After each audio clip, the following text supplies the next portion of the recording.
I think that pop-up said, "Are you ready to record the podcast?"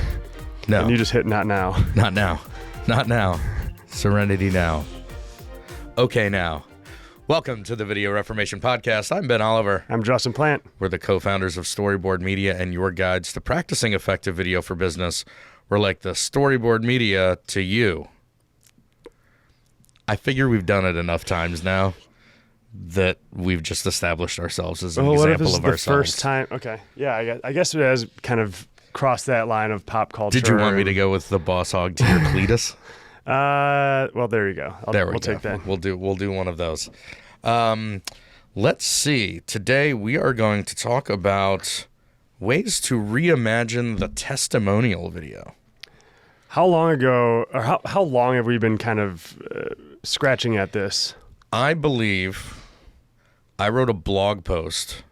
So however long ago since we stopped writing blog posts, since you and I stopped writing blog posts, I believe we were working out of the frontier when I wrote that. So that means it's been at least 5 years, 6 years, trying to figure out how to get past the old standard. Talk to me about your disdain for this type of video. I will right after I briefly introduce the name of our new Totally Not Fake sponsor. Okay. Because this week we have a new Totally Not Fake sponsor. We'll hear their full spot later, but this week's Totally Not Fake sponsor is the podcast sponsor, Clearinghouse. Okay. Really just going super generic on this one, huh? I know. I believe it's called Super Meta. Okay. Yes, this is a very meta episode. In fact, we're about to do a testimonial for Storyboard Media. Okay, so why must we reinvent the testimonial video? What is my disdain for the testimonial video? My disdain for the testimonial video always has been, kind of stems from just the complete lack of originality that so often goes into capturing a customer's story. Mm-hmm. So lay it out for me. What is it 90% of the testimonials out there look like? 90% of the testimonials have like one camera, and the subject, so like the client or whatever, is talking to an off-camera, maybe that's a little bit far, but like an off-camera interviewer, like news style, and they've been asked interview questions about, so what has it been like to work with insert company name here? Mm-hmm. Whatever. And so they say, oh, working with so-and-so has just been such a wonderful experience. And I mean, just wash, rinse, repeat. It's just, it's you forgot to mention the shitty B-roll that as a result of like being on set. They're like, oh, get them typing. Get them typing on the computer. Little over the shoulder. Get them, walking down the hallway with something in their hands. We've all done it. Of course. Right? It feels like one of those things that you do when you're figuring out how to make video, and then you like move on from it. And yet there's so few other ways that it's been tried. It's just become an epidemic of a lack of creativity and ingenuity and innovation, and it's just doing the same thing over and over again because that's what's been done. Mm-hmm. And I don't know, that kind of stuff just doesn't typically sit well with me. But I also think, it's not interesting, it's not engaging. You start watching it, and I think any viewer's mind is just like, oh, another one of these. Yes. You're completely missing out on the opportunity to show and tell, because you're not doing anything visually interesting. You're just letting the client talk. And again, I kind of get it. I mean, for people who haven't done video, it's so prevalent and it seems so easy, and it is easy, that it just feels like, and don't get me wrong, there's value in hearing customers and clients' successes, results, experiences, whatever. Yeah.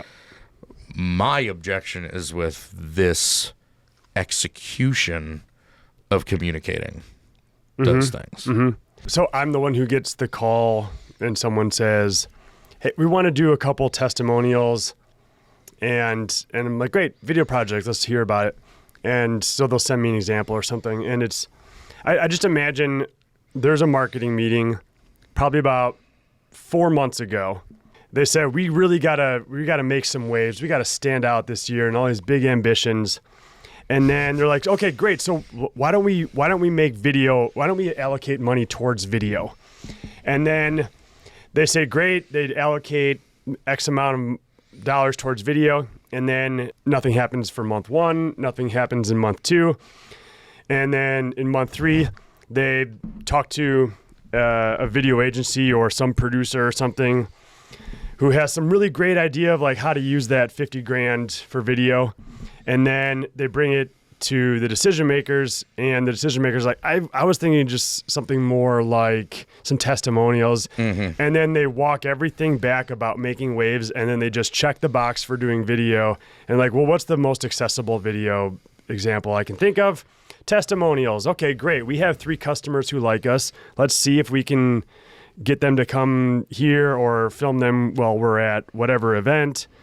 And it just ends up like it feels like every time we are asked to make a video like that, it's because everybody across the board is settling for the bare minimum. Yes. I just remembered another thing that I hate about them is it's because the marketer doesn't have to come up with any messaging. You're putting all of the messaging responsibility on your client. Because these are not even constructed in a way to ask them the questions in a specific way to get a certain answer that you want them to get, because these also probably haven't had pre-interviews done. But I think we addressed that in a different episode. I don't know how to communicate our product, service, brand, whatever. So let's wing it. Let's ask someone who is outside of this company, who is a customer of ours, why the fuck they chose to be a customer of ours. Maybe that'll start to give us some hints as to why people buy from us, which is depressing and handy. Yes, and very convenient when it comes to shirking responsibility. That may be the far end of the spectrum. They're also that style, at least, is quick to make, very inexpensive, or can be very inexpensive. And you could probably find anybody's nephew who can operate a camera and a mic to make these happen. Yeah. And it just reminds me of the local news. Yeah. Or at best, 60 Minutes. Yeah.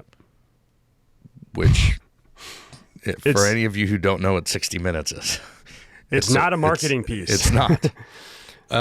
It's a documentary style project. Yeah. Yeah. It's a news style project. What are clients trying to get out of a video like this, out of a testimonial from a client? Well, there's a lot, right? There's a lot that they're trying to pack into this. Yeah, I think to be a little bit less cynical than some of the other part of the discussion, I think a big element of it, honestly, is they recognize that their prospects and yet to be clients need some form of social proof.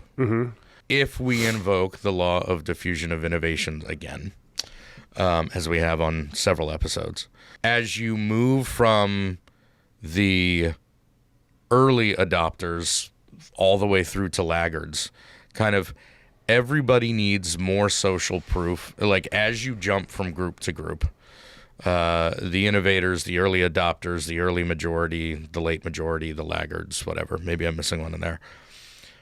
As you kind of cross the chasm from one group to the next, that next group just needs more risk mitigation. They need more social proof. They need to see more than the people in the group before them that this worked for someone else. They're willing to take less risk. So one of the interesting things there is that if you're moving from, let's say, early adopters to early majority, you've got early majority who now need to hear lots of examples of clients having success with this product or service.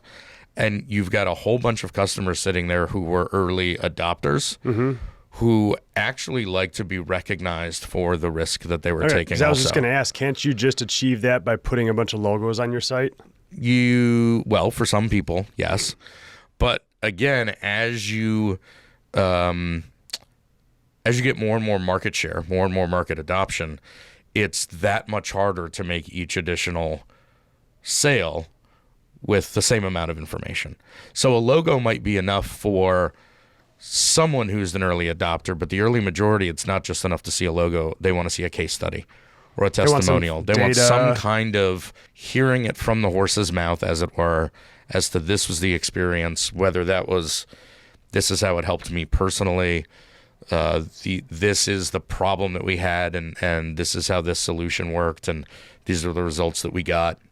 There can be all kinds of different ways to communicate that, and all kinds of different levels of detail that your prospects are looking for.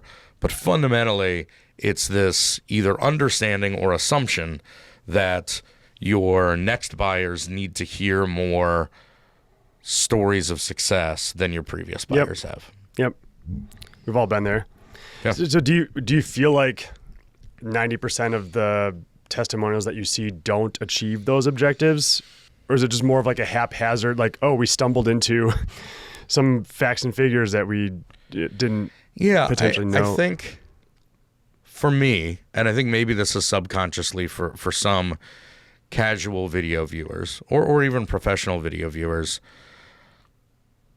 when you see that news style setup, that interview setup, and in the first couple lines, you can get a sense of how deeply they're going to be talking. Like, are you setting up a story that I might be interested in? Yep. Are you going to lead with a result that I want to listen more to hear how you got? Like, is there something there? Or is that visual look and then just kind of somebody talking for the sake of talking? I'm not going to watch anymore. And maybe I'm missing some of that valuable information. But for me, if it doesn't have that hook, if it doesn't have that more concrete, I'm just putting in some effort to try to get and keep someone's attention, I don't even watch it. So I can't even say that I know whether or not 90% of them are communicating that information. They're certainly not doing it in an engaging and interesting way. Sure. So they're not structuring those stories. If they are trying to tell a story, in fact, they're not structuring those in a way that gets you interested. And don't get me wrong, there are ways to tell stories with data-driven case studies. For too. sure. Yeah. And it could just be as simple as starting with the end and saying, you know, and when we look back and actually ran the numbers, we got a 10x return on our initial investment, and that blew our minds. If that was like the first 6 seconds of a testimonial video, I were reviewing that product or service for something that I might buy for my company, I'd certainly want to listen more if a specific return on investment was something that was important to me. I'd even like to hear something like kind of where the drama heightens, like, and that's when our CMO resigned, and so I knew I had to make a choice. Yeah. And then cut to logo, right? Like something engaging, like, oh shit, she was in a real shit show. Let's figure out how she got out of it, how this product or service helped her get on this fix her episode problem. of this not boring testimonial video. Yeah. So I know I'm just more cynical about testimonial videos, but I'm interested in some of your thoughts too. I have a disdain for it because it's something that's been done, and it's the easy answer. And I want to do something that pushes boundaries, that has the potential for failure. And maybe my prospects don't want to hear that. Yeah. But it's also going to be something that helps you stand out. And you're going to have if you're using these as retargeting campaigns or sales tools or whatever, you need to have something that sets you apart. And video can certainly do that. But a lot of times people are making the choice just to fit in, and it's sad. Yeah. I just had a flash of another type of testimonial video that kind of fits into this, right? It's that same like interviewer just off camera kind of approach.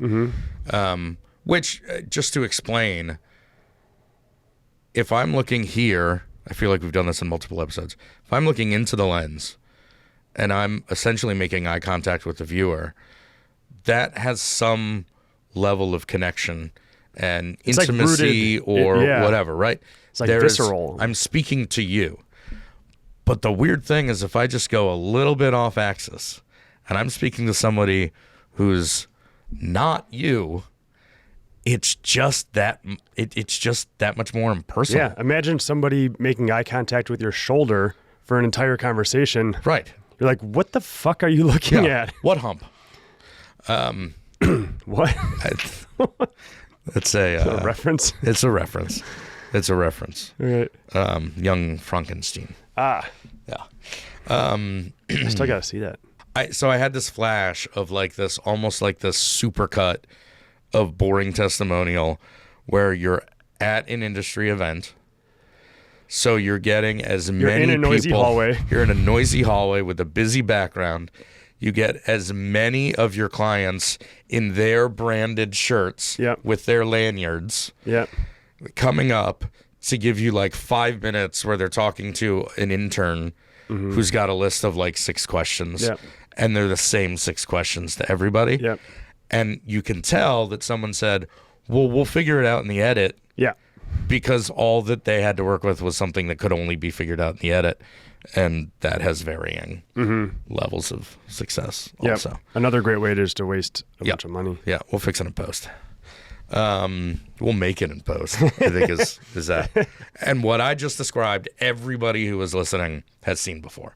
I even out of the corner of my eye saw Michael nodding as I was starting to describe it. I saw a bumper sticker or a T-shirt or something that said "Fix it in pre," and I love that because everyone says "Fix it in post," and a lot of times it's said as a joke, but when it's not said is when it's usually actually being employed. Like, I don't want to say this out loud because I don't want to seem like I didn't plan anything, but we're gonna go ahead and fix that in post. Well, let's just get both, and that way we've got options. Translate. Let's let the editor solve it. Fix it in post. Great. We've gotten a lot of this this out, right? We've kind of pushed it aside. Now let's find that solution. Let's help our listeners. I have no solutions. Okay. I'm only presenting problems here.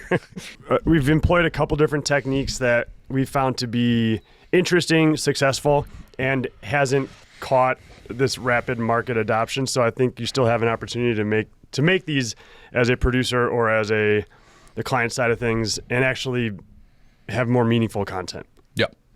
Let's take a moment to break down it now that we've talked about what they've become, that kind of lowest common denominator or, slapdash kind of thrown together, not thought through, we'll fix it in post, whatever, these versions of these things. Let's unpack all that and think about what it is we're actually trying to accomplish by sharing by using our customers and clients to talk about our product, our service, the features, the benefits, the results, all those kinds of things. What is it when we take away all the poor executions of it? What is it where testimonials actually provide value? At its simplest level, it's about, I think it's showing that somebody has used your product or service. I think it's them being able to share facts or figures that help quantify the experience. I think that there's emotional sides to the story that can help qualify or like provide some sort of like aspiration or like, oh yeah, I feel that problem every time I go into the office. If I only had something. But I think in even perhaps more advanced, like I think a great opportunity for a testimonial is to show innovative ways that people are using your products. To show that it's not like, yes, this is our main feature set and 80% of our users use it for that, but these outsiders have done something really interesting with our product, and we want to highlight them because it was their ideas, their innovation, their thoughts that maybe opened up a whole bunch of new opportunities for our company.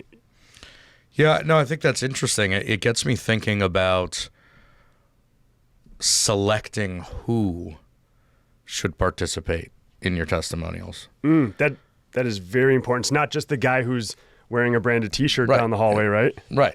I think this is where there's no blanket answer. This is where you have to think about what it is you're trying to accomplish with your own testimonial videos. And I'm going to say videos because also I don't know that there's just one story that can satisfy broad swaths of the audience too.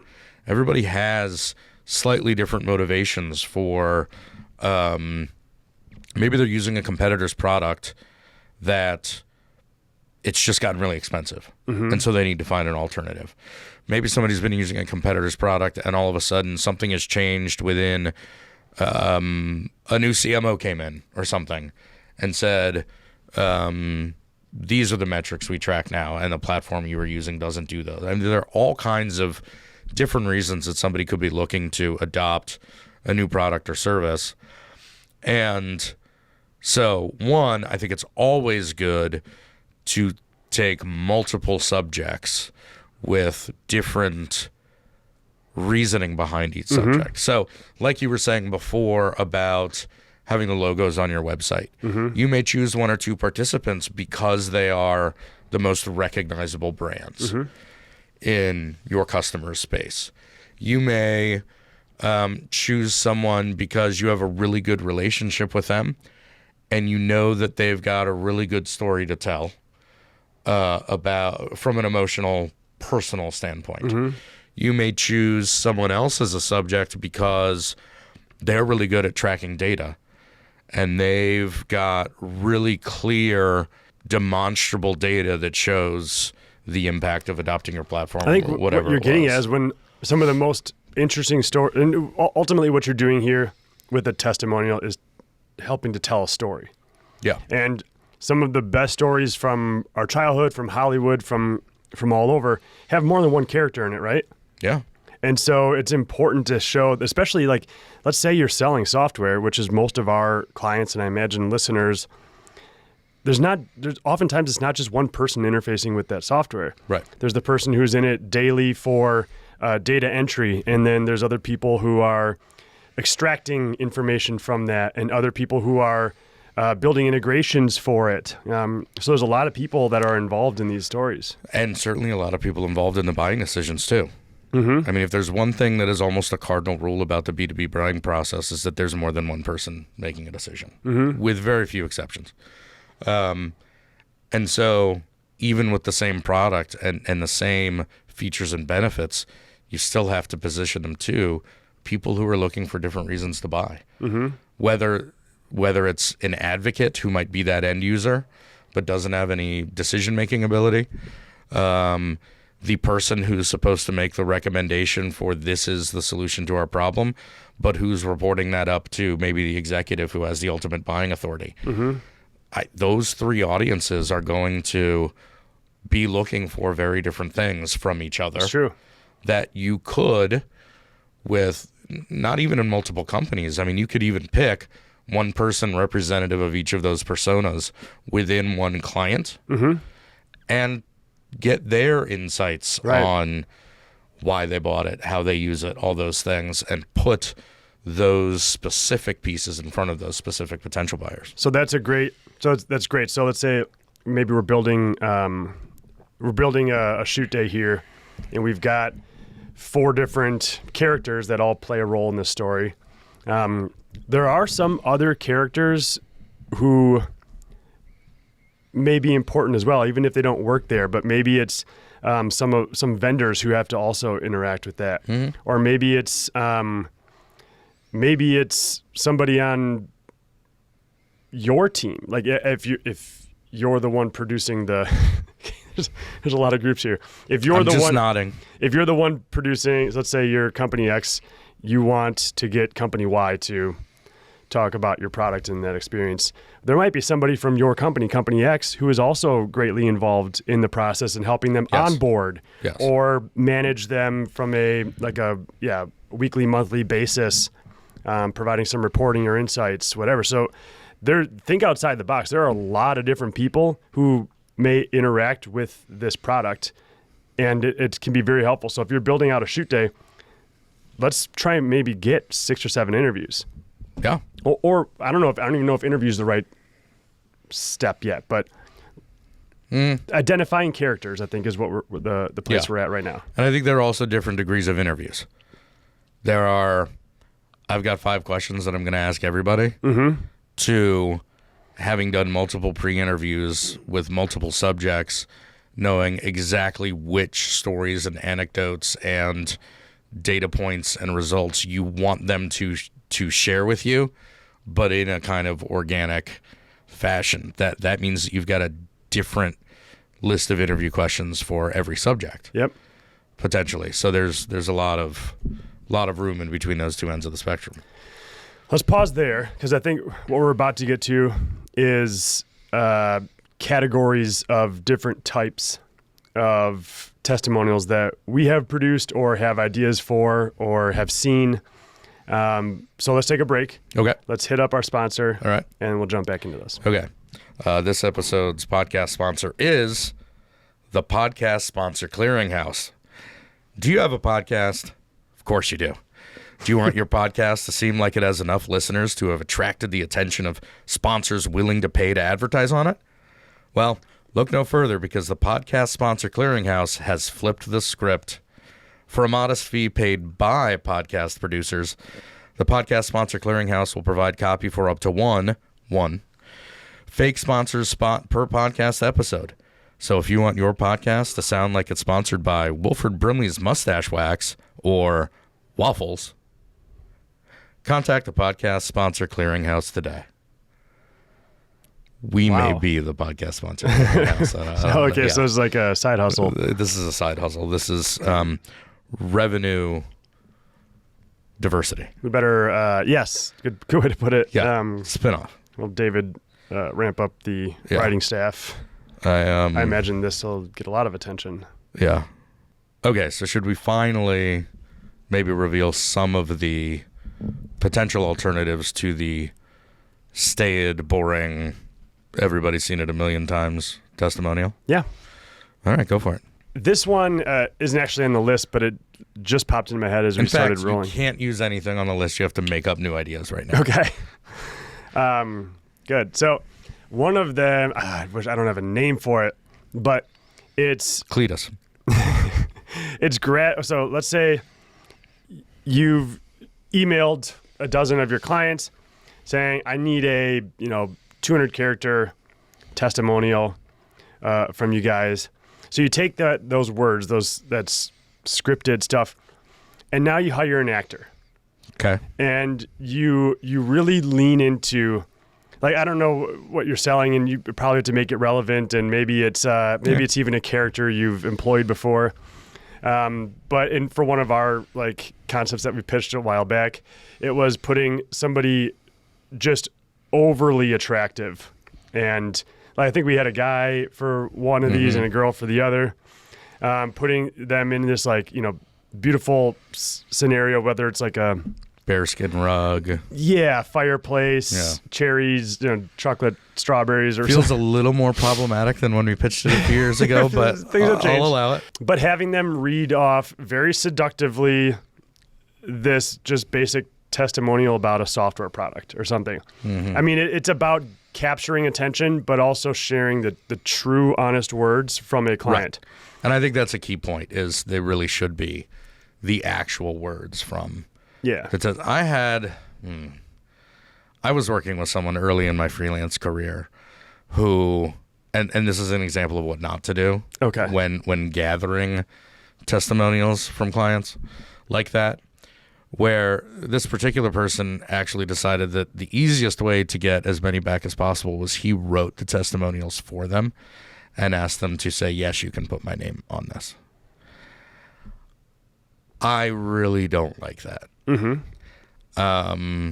I get the thinking that it'd be easier to, you're more likely to get somebody to say, yes, you can put my name on this, than to come up with those 200 words or whatever. Yeah. Well, at least he wasn't being lazy and trying to characters. figure out what why people actually liked his product, like you were saying. Sure.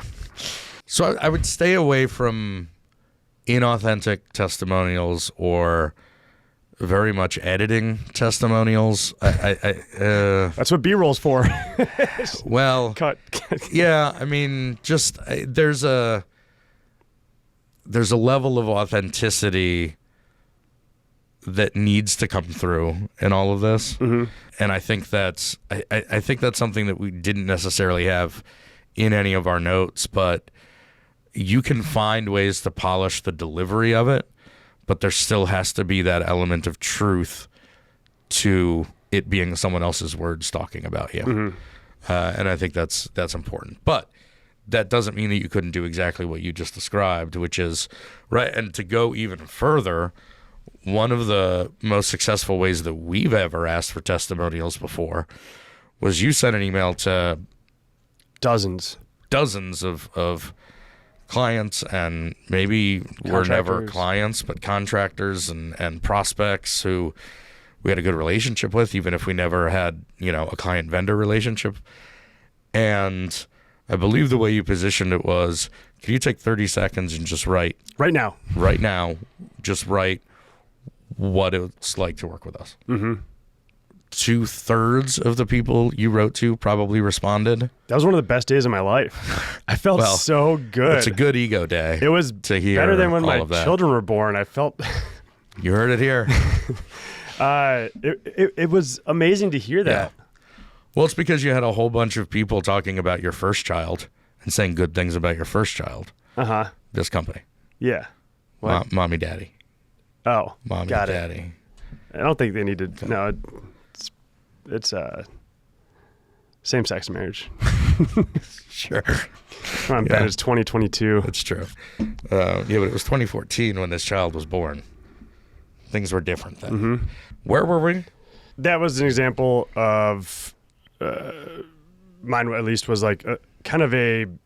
There's an actor, but it's leaning into the fact that you're using an actor to tell real stories, and just making it overtly sexual or a bunch of eye candy just to get people to. I mean, it's basic and it's silly. Yeah. But if that your brand can pull that off, then that might work.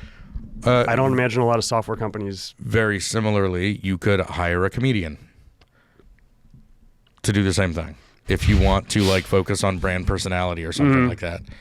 If you're going to hire an actor, hire a comedian and have them improv. Have them candidly say, they asked me to punch up some of these testimonials. Yeah.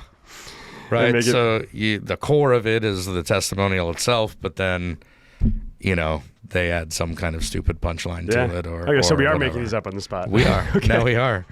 Well, there are some that we have done that have been received very warmly and worked well. So let's get into some of those. So I think one of the biggest aha moments we had on this came a little over a year ago in a springboard for a client.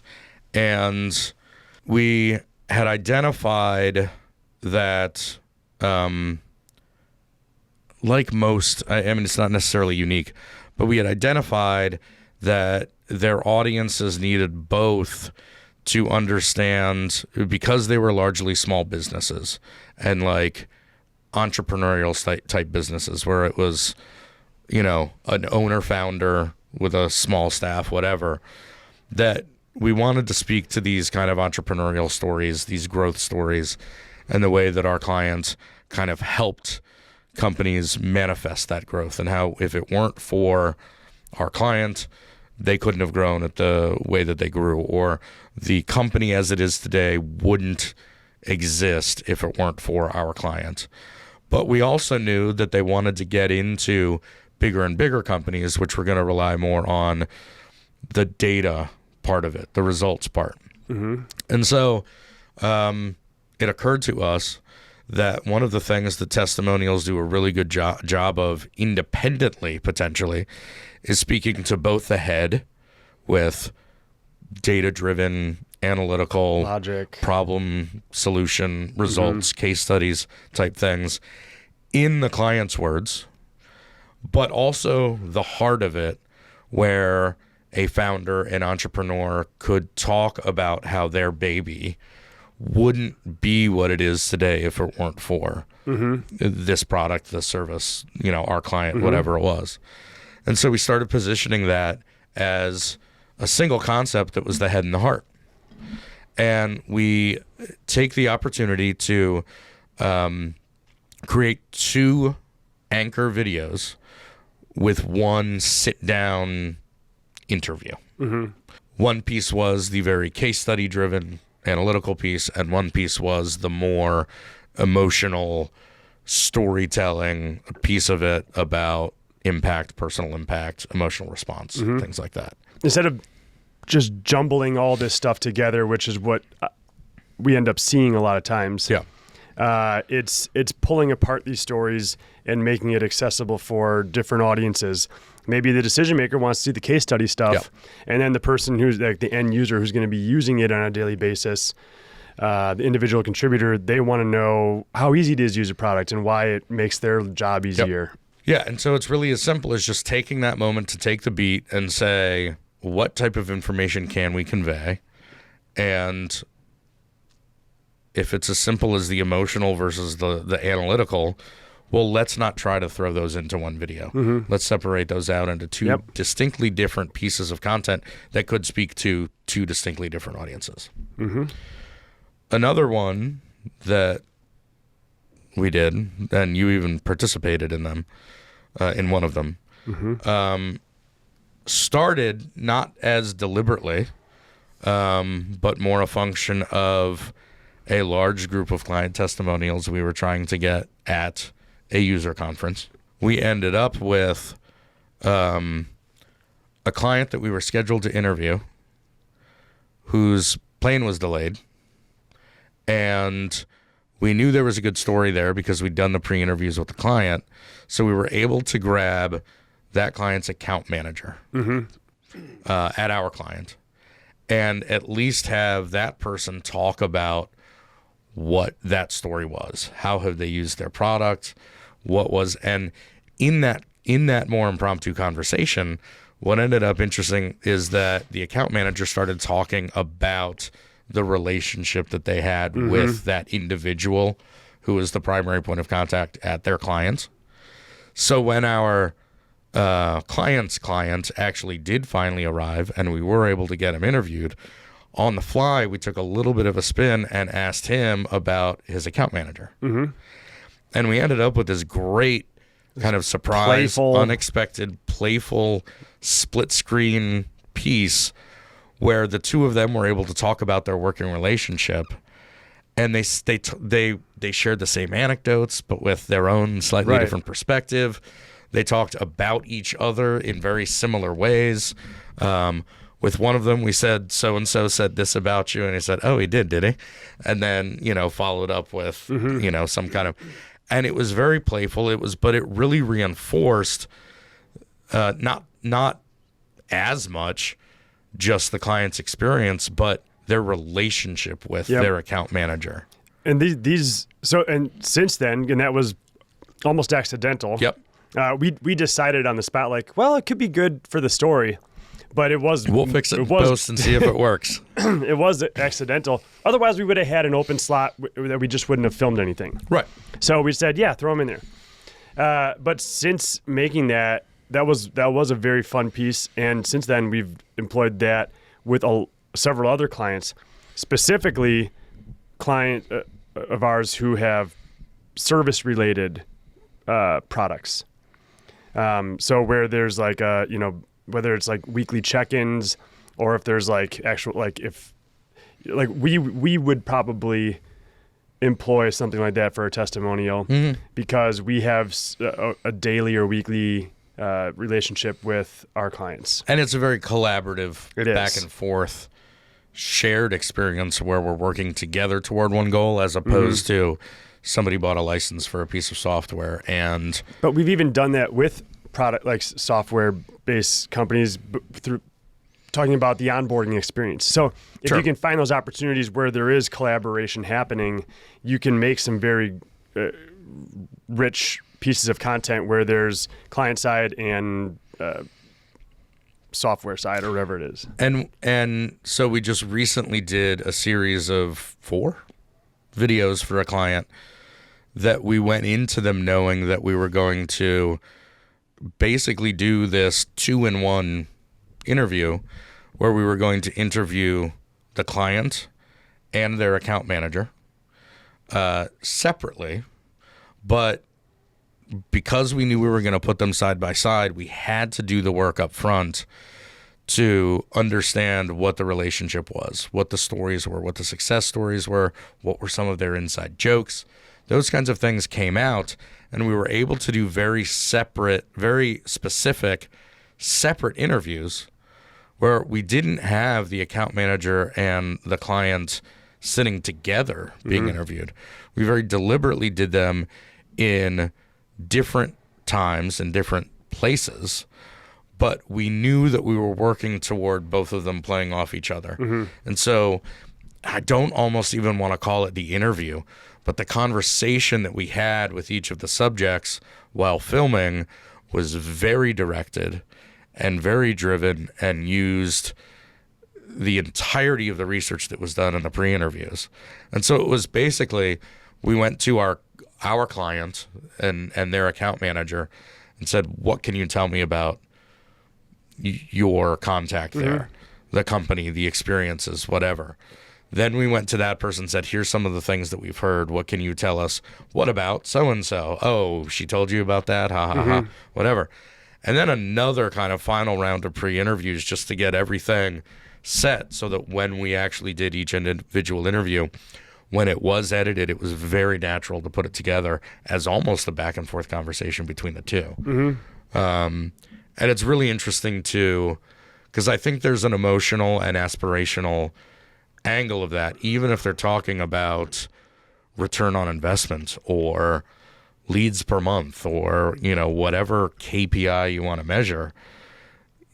It kind of came across as like, ooh, I want to have a work relationship with someone like that. Yep. And that becomes that stickiness. Especially when that service or that product has become commoditized, that type of relationship becomes the crux of the decision-making process. Yep. What happens if you can't get participation from the subject? It's not a novel idea, but you can make a video case study.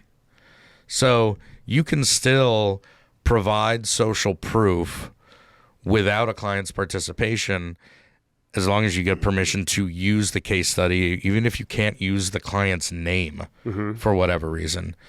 Companies for decades have still been creating case studies that don't require the client's participation because you know enough about the results. You have enough data on your side. You have enough of your part of the experience. You know, right? Because the basic structure of a case study is problem, solution, results. You don't, in a lot of cases, you don't have to have client participation to tell you that, because if you were involved in the process, I don't want to say the right way, but in a way that lends itself to a case study, you know what problem they presented with, what problem you diagnosed, what solution you suggested as the prescription. You can then go through how you executed and manifested that solution that you had suggested. And if you've got the kind of analytical or even anecdotal relationship where you know the results, you can then share the results without necessitating client involvement. So if there are, whatever the issue may be. I imagine like Palantir can't show some of their clients because of security reasons. Right. You can still take a traditional case study, a one-sided case study, that from our perspective, this is what we did for our client, and make that into a video. And it's likely more interesting than a Written out case study would be anyway. Even and it could be all animation with a little bit of VO. It could be the account manager talking about their side. You know, when we first met so and so, they stated that they needed to do this, this, and this, but after undergoing our discovery sessions, what we really were able to uncover was that their primary goals were actually that, and that. As a result of that, and they're agreeing that was valid, we proposed to do this, at which point we underwent the process to whatever. And 3 months later, we launched the whatever website, video project, their app, whatever. Those can be a lot more easily accomplished because you don't have to rely on external parties. And so if you know that your product solves 3 particular use cases, just crank those out. Make them. In fact, knowing that you could do that would probably have been a really good idea for a lot of people at the beginning of the pandemic when they were panicking. I can't get to my clients. What do I do? I don't know. Just write the case study without them and turn that into a video. Yeah. I mean, that's a little bit of an oversimplification there. On that, and you kind of mentioned Palantir. One of the things that Palantir has done that is really interesting is they actually have a product or a platform that they're developing, and I can't tell if they're looking for a pilot client or if they've created something, but they can't share who their client is. I can't tell what the scenario is, but there's literally fine print at one point of this testimonial video where it indicates that this example is a notional case study and not representative of an actual It's like an idealized scenario. So imagine where no problems came up. Imagine if you had this is almost like the inverse of we don't know what to say about our product, so we'll let our customers say it. Yeah. This is like we know everything we want our customers to think that our product does. So let's create a notional case study of an idealized scenario to show what's possible, to show what somebody could do if they bought this, or we could work together as a pilot client or whatever. So that had never even occurred to me until we were watching some Palantir videos as a reference for a client. And another thing that they did also was, before we realized that one of their particular videos was this notional case study, this kind of idealized, fictionalized potential case study, it looked and felt different than one of those standard just talking to an interviewer off camera and some B-roll, because they had some very simple graphics that were almost like video game HUD display graphics. But when you took that layer away, it was literally a talking head talking to an interviewer off camera and some stock video in there as B-roll. And it just had a completely different feel because they stylized it that much by putting this like military HUD kind of light graphic element on every frame. It just gave it a sense of, I don't know, it was just different enough that it pattern interrupted enough. But when you took that one layer away, it was what we were railing on at the beginning of this episode. I like this idea of a notional case study. If you are launching a new product or service, because a lot of times brands feel like they get pigeonholed, and this is an opportunity to expand your brand in front of somebody by telling a story, even though it's fiction. Like I think you can make it really fun too. It could be argued, I'm going to argue, that could be the logical extension of meet Jane. Jane's a sysadmin at Acme Corp. That other whole style of video that we have railed on for years, like those are a step away from being a notional case study almost, because they're this kind of like idealized kind of scenario. She's got this pain point, and this pain point. Yep. And by using this solution in happy-go-lucky land, everything worked out. Yes, and everything was perfect because this is a notional case study. Yeah. I mean, you'd have to put a layer of, I don't want to say reality, you'd have to put another layer of something on there, and maybe it's just as simple as taking out the ukulele music from the Meet Jane video. Keep the claps. Keep the claps. One more. that comes to mind is simply breaking the mold in going from talking to somebody off camera, and you've already mentioned this, to speaking directly to camera. And it's a 5-degree shift that makes a huge difference. Yeah. We did this, remember that project for Duke? Yes. They asked us to do a project about a particular summer program that they had for underprivileged or underrepresented students. And it would have been easy to jump into this whole case study or like an emotional storyline through doc style.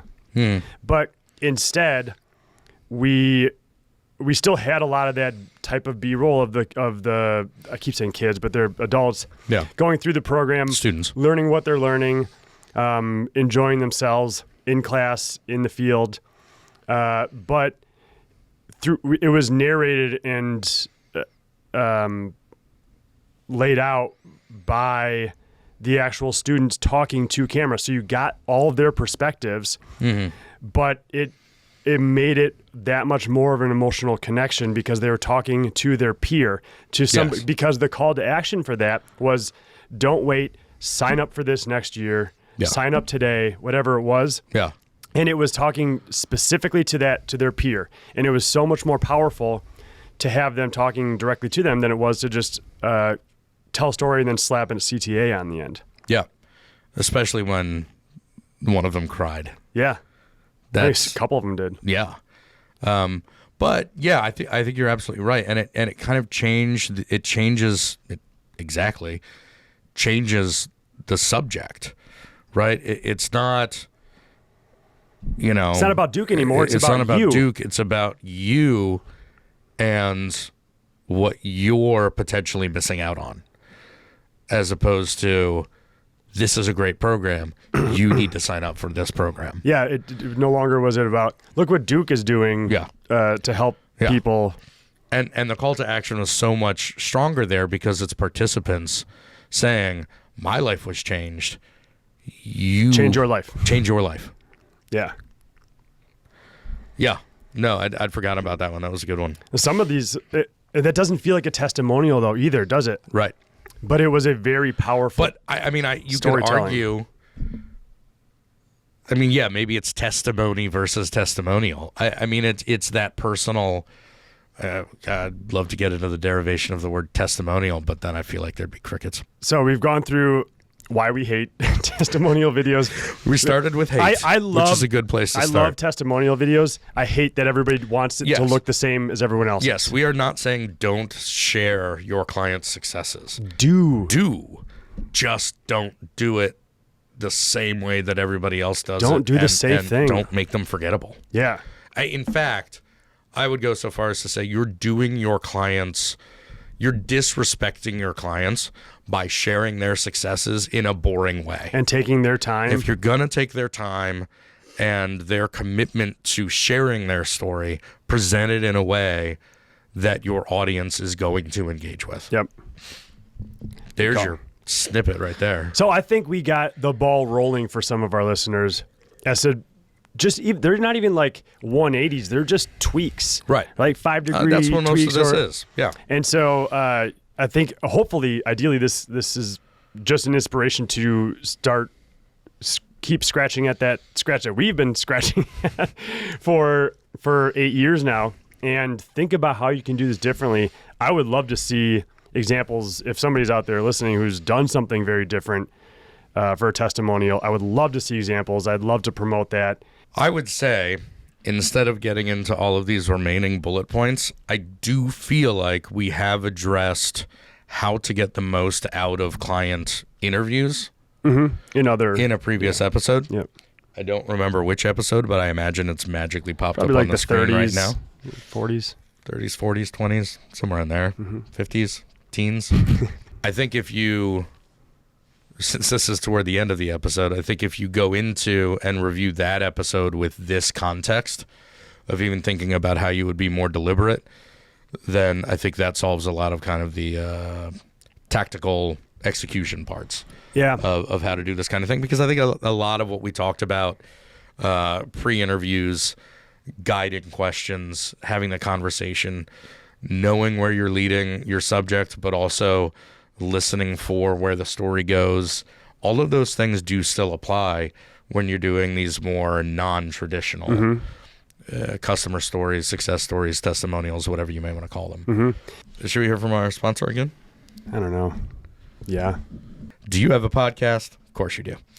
Do you want your podcast to seem like it has enough listeners to have attracted the attention of sponsors willing to pay to advertise on it? Well, look no further, because Podcast Sponsor Clearinghouse has flipped the script. For a modest fee paid by podcast producers, the Podcast Sponsor Clearinghouse will provide copy for up to one fake sponsor's spot per podcast episode. So if you want your podcast to sound like it's sponsored by Wilford Brimley's Mustache Wax or Waffles, contact the Podcast Sponsor Clearinghouse today. 2 actual sponsors of this podcast. Of the podcast, yeah. We should do a testimonial for them at some point. We really should. Yeah. I think a kind of old news style looking off camera to an interviewer would be appropriate for them. So that's this episode of the Video Reformation Podcast. Thanks for listening. Follow. I don't think we subscribe anymore. I think we follow podcasts now. Like, rate. Ratings would be good. But I recommend that everybody follow us on as many platforms as possible. 3 or 4 would be good. Yep. Set up auto downloads. Tell your mom. Great. Yeah. Or just take her phone next time you're visiting and subscribe for her.